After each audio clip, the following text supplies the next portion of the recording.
I still remember that afternoon as if it were yesterday, the sun blazing over London's busiest street, the air thick with exhaust and perfume from the nearby boutique.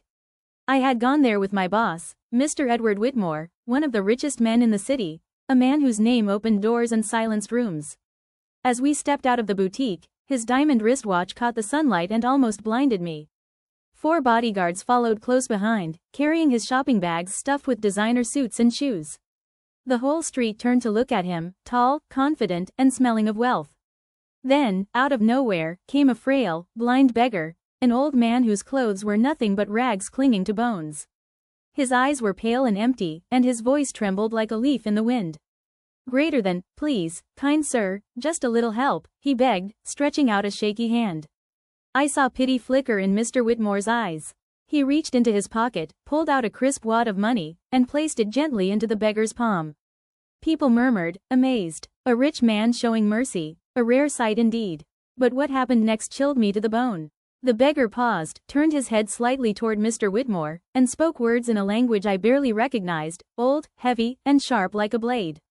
His tone was neither grateful nor humble, it was dark. "Greater than, accipe suscitatum meme, et emit omnia tua. May my blindness come upon you, and may you lose all your riches." The words slithered into the air like smoke. Mr. Whitmore smiled politely, he didn't understand. But I did. My heart dropped. "Sir," I shouted, stepping forward. "That old man, he just cursed you." For the first time that day, Mr. Whitmore's smile faded. He turned to me, confusion clouding his face. "What did he say?" I hesitated, then repeated the translation. He froze. His knuckles whitened around his golden walking stick. "Take back the money," he barked at the guards. Now, the bodyguards rushed to the beggar, who only laughed, a dry, haunting sound that didn't belong to any living soul. They snatched the money and tossed it away. The beggar's laughter echoed down the street as they dragged him off.